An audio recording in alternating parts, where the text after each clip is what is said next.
ഇന്നത്തെ അറിയിപ്പുകൾ. ഇന്ധന നയത്തിൽ വലിയ മാറ്റങ്ങൾക്കൊരുങ്ങി രാജ്യം. എഥനോൾ അടങ്ങിയ E85 ഇന്ധനം അവതരിപ്പിക്കാനാണ് നീക്കം. ആഗോള എണ്ണ പ്രതിസന്ധിയും ഇറക്കുമതി ആശ്രയവും കുറയ്ക്കുകയാണ് കേന്ദ്ര സർക്കാർ ലക്ഷ്യം. 20% എത്തനോൾ അടങ്ങിയ E20 പെട്രോൾ ഇതിനകം 2026 ഏപ്രിൽ 1 മുതൽ രാജ്യത്ത് നിർബന്ധിതമാക്കിയിരിക്കെ ഇനി 85% എത്തനോൾ ഉൾപ്പെടുന്ന E85 ഇന്ധനത്തിനായുള്ള കരട് നിയമങ്ങൾ കേന്ദ്ര സർക്കാർ ഉടൻ പുറത്തിറക്കും. ഈ നിർദ്ദേശത്തിന് ആഭ്യന്തര പിന്തുണ ലഭിച്ചിട്ടുണ്ടെന്നും പ്രാഥമിക പരിശോധനകൾ ഇതിനകം പൂർത്തിയാക്കിയിട്ടുണ്ടെന്നും റിപ്പോർട്ടുകൾ സൂചിപ്പിക്കുന്നു. എന്നാൽ E85 ഉപയോഗിക്കാൻ സാധാരണ പെട്രോൾ വാഹനങ്ങൾ മതിയാകുകയില്ല. പ്രത്യേകമായി രൂപകൽപ്പന ചെയ്ത ഫ്ലെക്സ് ഫ്യൂവൽ വാഹനങ്ങൾക്ക് മാത്രമേ ഇത് ഉപയോഗിക്കാൻ കഴിയൂ. അതിനായി പുതിയ എഞ്ചിൻ സാങ്കേതിക വിദ്യയിലും ഇന്ധന വിതരണ സംവിധാനങ്ങളിലും മാറ്റങ്ങൾ ആവശ്യമായി വരും. ആഗോള എണ്ണ പ്രതിസന്ധിയും ഇറക്കുമതി ആശ്രയവും കുറയ്ക്കാനുള്ള ശ്രമത്തിന്റെ ഭാഗമായാണ് ഈ നീക്കം. ഇന്ത്യ ഇപ്പോഴും ആവശ്യമായ എണ്ണയുടെ ഏകദേശം 90% ഇറക്കുമതിയിലാണ് ആശ്രയിക്കുന്നത്.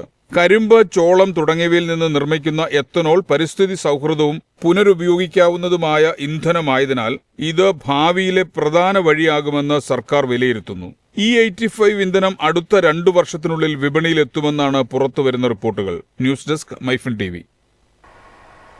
സെൻസസ് 2027 ഭാഗമായി പൊതുജനങ്ങൾക്ക് സ്വന്തമായി വിവരങ്ങൾ ഓൺലൈനായി രേഖപ്പെടുത്താം. ജൂൺ 16 മുതൽ 30 വരെയാണ് ഇതിനായി സമയം അനുവദിച്ചിരിക്കുന്നത്. സെൻസസ് ഉദ്യോഗസ്ഥർ വീടുകളിൽ എത്തുന്നതിനു മുൻപ് തന്നെ വ്യക്തികൾക്ക് തങ്ങളുടെ കുടുംബത്തിലെ വിവരങ്ങൾ ഓൺലൈൻ പോർട്ടൽ വഴി നേരിട്ട് സമർപ്പിക്കാനുള്ള സംവിധാനമാണ് സെൽഫ് എന്യൂമറേഷൻ. census.gov.in എന്ന പോർട്ടൽ സന്ദർശിച്ച് സംസ്ഥാനം തെരഞ്ഞെടുക്കുക. കുടുംബനാഥന്റെ പേരും മൊബൈൽ നമ്പറും നൽകി രജിസ്റ്റർ ചെയ്യുക. ഒരു മൊബൈൽ നമ്പർ ഒരു കുടുംബത്തിന് മാത്രമേ ഉപയോഗിക്കാൻ പാടുള്ളൂ. ഇഷ്ടമുള്ള ഭാഷ തെരഞ്ഞെടുത്ത് OTP വഴി വെരിഫിക്കേഷൻ പൂർത്തിയാക്കുക. പോർട്ടലിലെ മാപ്പിൽ വീടിന്റെ കൃത്യമായ സ്ഥാനം റെഡ് മാർക്കർ ഉപയോഗിച്ച് അടയാളപ്പെടുത്തേണ്ടതുണ്ട്.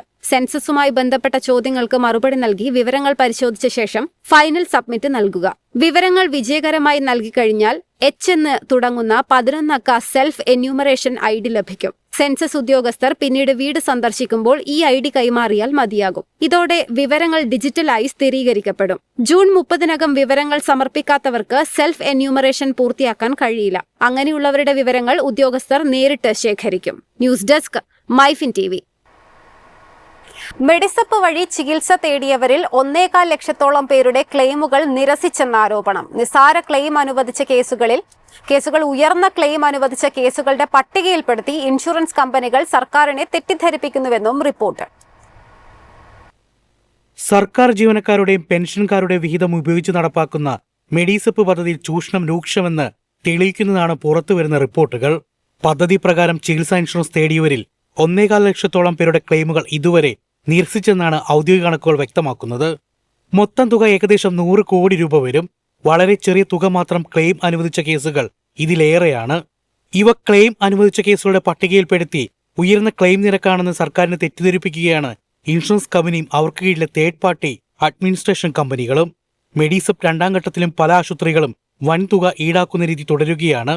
സർക്കാരുമായുള്ള കരാർ പ്രകാരം ഓരോ രോഗത്തിന്റെ ചികിത്സയ്ക്കും നിശ്ചിത തുക മാത്രമേ ആശുപത്രി ബിൽ ചെയ്യാവൂ. എന്നാൽ ഉയർന്ന തുക ബിൽ ചെയ്ത് കരാർ പ്രകാരമുള്ള തുക ഇൻഷുറൻസ് കമ്പനിയിൽ നിന്നും ബാക്കി രോഗിയിൽ നിന്നും ആശുപത്രികൾ വാങ്ങുകയാണെന്നാണ് ആക്ഷേപം. News desk Myfin TV. കേരളത്തിൽ ലോൺ ആപ്പ് മുഖേന നടക്കുന്നത് വൻ തട്ടിപ്പ്. 3 വർഷത്തിനിടെ 70 കോടി രൂപയാണ് തട്ടിപ്പ് സംഘം കൈക്കലാക്കിയത്. ലോൺ ആപ്പ് കുറ്റകൃത്യങ്ങളുടെ ഹോട്ട്സ്പോട്ടായി മലപ്പുറം മാറിയെന്നും കേരള പോലീസ് സൈബർ വിങ്ങിന്റെ അന്വേഷണത്തിൽ കണ്ടെത്തി. 3 വർഷം മുൻപാണ് ലോൺ മുഖേന നടക്കുന്ന തട്ടിപ്പ് കണ്ടെത്താൻ കേരള പോലീസിന്റെ സൈബർ വിങ്ങിന്റെ നേതൃത്വത്തിൽ അന്വേഷണം ആരംഭിച്ചത്. 3 വർഷത്തിനിടെ അന്തർ സംസ്ഥാന സംഘങ്ങൾ 70 കോടി രൂപയുടെ തട്ടിപ്പ് നടത്തിയെന്നാണ് കണ്ടെത്തൽ. മലപ്പുറം ജില്ലയിൽ നിന്നാണ് ഏറ്റവും കൂടുതൽ പരാതികൾ വരുന്നത്. സാമ്പത്തിക പ്രശ്നങ്ങൾ നേരിടുന്നവരെ എളുപ്പത്തിൽ പണം ലഭ്യമാക്കിയാണ് ലോൺ ആപ്പ് കെണിയിൽ വീഴ്ത്തുന്നത്. വെരിഫിക്കേഷൻ ഒന്നുമില്ലാതെ പണം ലഭ്യമാകുമെങ്കിലും ആപ്പ് ഇൻസ്റ്റോൾ ചെയ്യുന്നതോടെ കോണ്ടാക്ട്സ്, ഫോട്ടോസ്, സ്വകാര്യ വിവരങ്ങൾ തുടങ്ങിയവയെല്ലാം തട്ടിപ്പ് സംഘം കൈക്കലാക്കും. ഉയർന്ന പലിശയുള്ള ലോൺ ആപ്പുകളുടെ അടവ് മുടങ്ങുന്നതോടെ ഭീഷണിയും തുടങ്ങും. ആദ്യം നേരിട്ടും പിന്നീട് കോണ്ടാക്ട് ലിസ്റ്റിലുള്ള ആളുകൾക്കും ഭീഷണി സന്ദേശമെത്തും. മോർഫ് ചെയ്ത ചിത്രങ്ങൾ അയച്ചും പൊതുമധ്യത്തിൽ അപമാനിക്കുമെന്ന് ഭീഷണിപ്പെടുത്തിയും പണം തിരിച്ചടയ്ക്കാൻ നിർബന്ധിച്ചുകൊണ്ടേയിരിക്കും. ലഭിക്കുന്ന തുകയുടെ 3 ഇരട്ടി വരെയാണ് തിരിച്ചാവശ്യപ്പെടുക. ബീഹാർ, രാജസ്ഥാൻ തുടങ്ങിയ സംസ്ഥാനങ്ങളിലേക്കാണ് പണം കൂടുതലായി പോകുന്നത്. ഏജന്റുമാർ, ഡിജിറ്റൽ ഓപ്പറേറ്റേഴ്സ്, സാമ്പത്തികം കൈകാര്യം ചെയ്യുന്നവർ എന്നിങ്ങനെ ലോൺ ആപ്പുകൾക്ക് പിറകിൽ വിപുലമായ ശൃംഖലയാണുള്ളത്. News desk, Myfin TV. എളുപ്പത്തിൽ സമ്പാദ്യം വളർത്താം. ഇന്ന് തന്നെ മൈഫിൻ TV ആപ്പ് ഡൗൺലോഡ് ചെയ്യൂ.